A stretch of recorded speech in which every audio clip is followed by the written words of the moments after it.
Hi again. So today we'll be talking about second declension.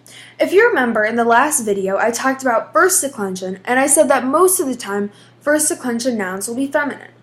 When it comes to second declension nouns, they can be either neuter, or masculine. Each gender has its own separate set of endings. So that means that a noun can be second declension, but can have different endings than another second declension noun. That sounds confusing right now, but the endings for each gender are mostly the same. So if you remember, the first declension endings for nominative and genitive will be a and I, which, as you know, are the endings of the two words for the dictionary entry. So I'll give you an example, not puella again, because I think I've overused that. How about Silwa, Silwai, feminine, forest, or grove, or whatever. Okay, so since the dictionary entry has different endings, you're going to have different dictionary entry for each declension.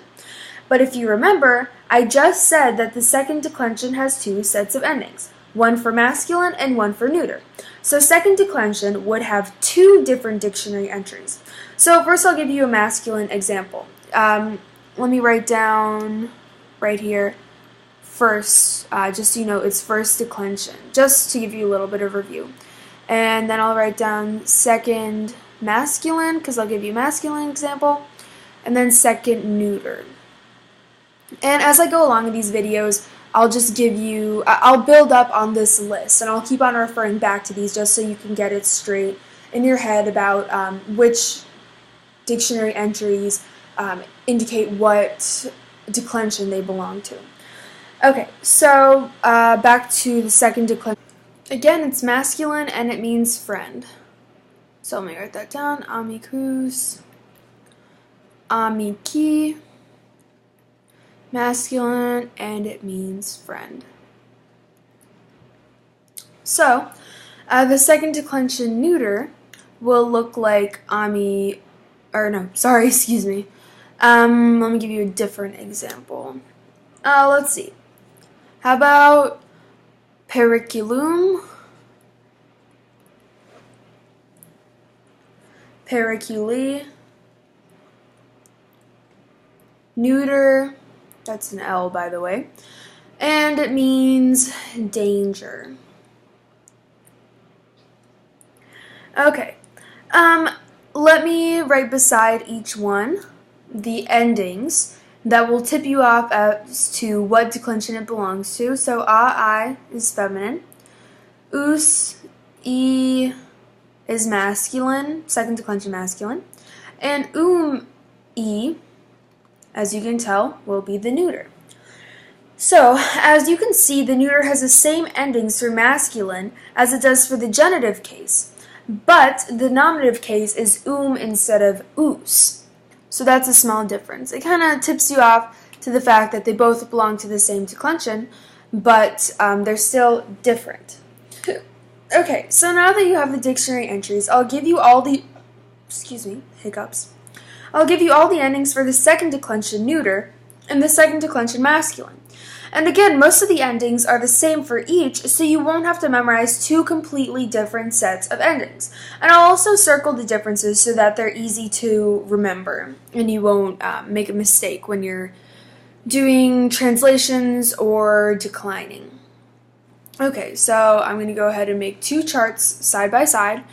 And I'm going to go ahead and abbreviate the different cases, and I'll never, nominative, go, down, across, a bridge, just a little mnemonic device to help you when you're starting out, just help you remember the different cases, and then I'll finish off my chart, and I'll do that again.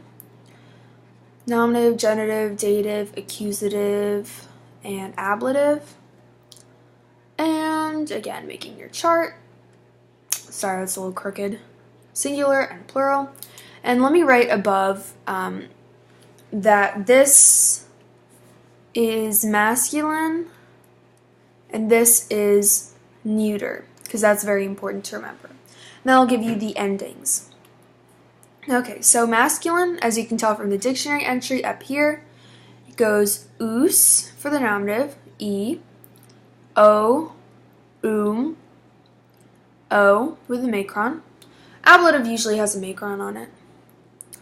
E, aurum, is, os, is.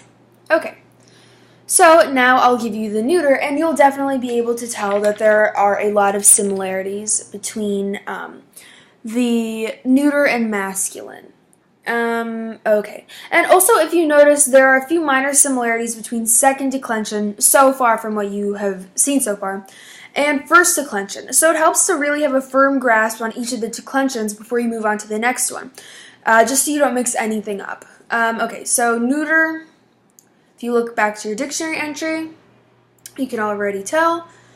Nominative will be genitive e, o, then then o, the macron, and then a, aurum, is, a, is. Okay, so now, as I promised, I will point out some of the similarities between, and let me change to red just so they stand out. Okay, so similarities, or no, I'll point out the differences, excuse me, because there are fewer differences than similarities. So as you can already tell, and as we already discussed, the nominative singular is different for both of them. Us is for masculine, is for neuter, and that's how you can tell which one is masculine or neuter when you look at it in the dictionary entry. Okay, so let's just go down the list. Genitive is e. Genitive is also e for neuter. Dative is o. Dative is also o for neuter. Accusative singular masculine is accusative singular neuter is also and as you can see, ablative is also the same as well.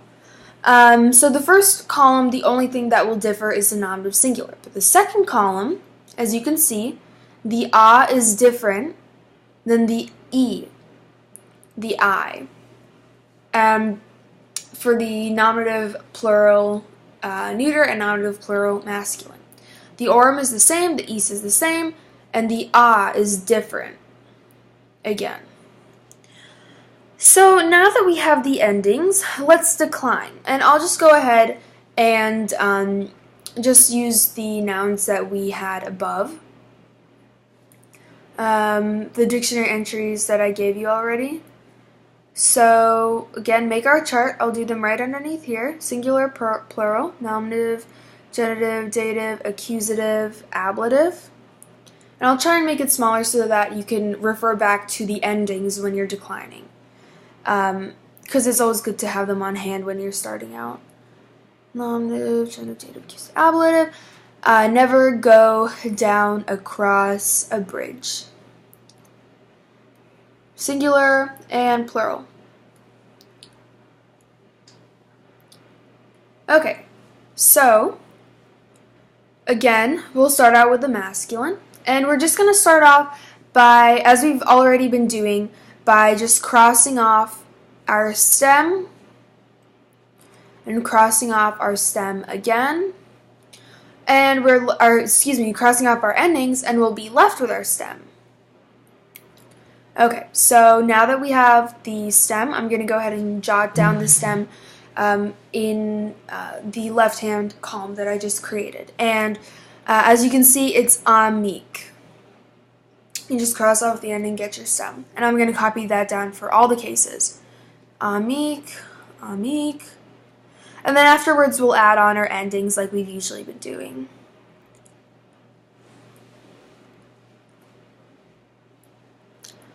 Just copying them down.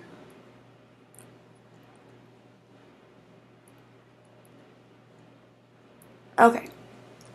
So now we just look above right here. And let me change the color for the endings.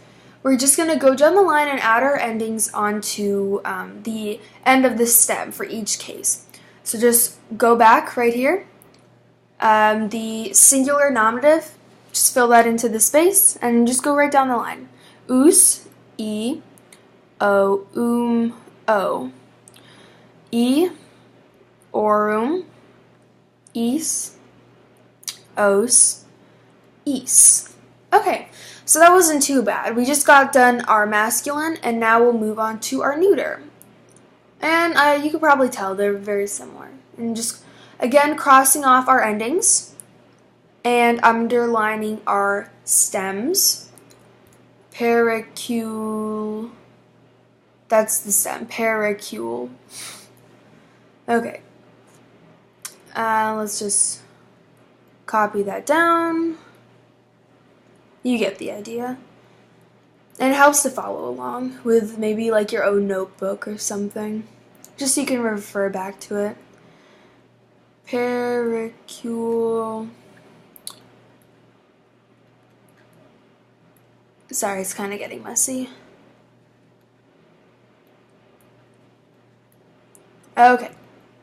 So now we're going to add our endings. Okay. In a different color, or you can do the same color. And if you do the same color, it might help you visualize it as a single word, because it is a single word. So just go down the line, following these endings for the neuter, because now we're doing neuter, because periculum is a neuter word. E, o, o. A, orum, is, a, is. Okay, so that was the second declension masculine and neuter. But for now, just something that I hope you'll take notice of. If you can tell, maybe you noticed this already, in the neuter, the nominative and the accusative is exactly the same. And again, whoops, my bad. Again, in the plural, the nominative and accusative are exactly the same. Nominative and accusative. And it turns out that's not a coincidence. Actually, in all of the declensions, it turns out that in the neuter gender, the nominative and accusative are always the same. And that will definitely come in handy more with the third declension. But for now, I just wanted to throw that out there before next time. Okay, thank you.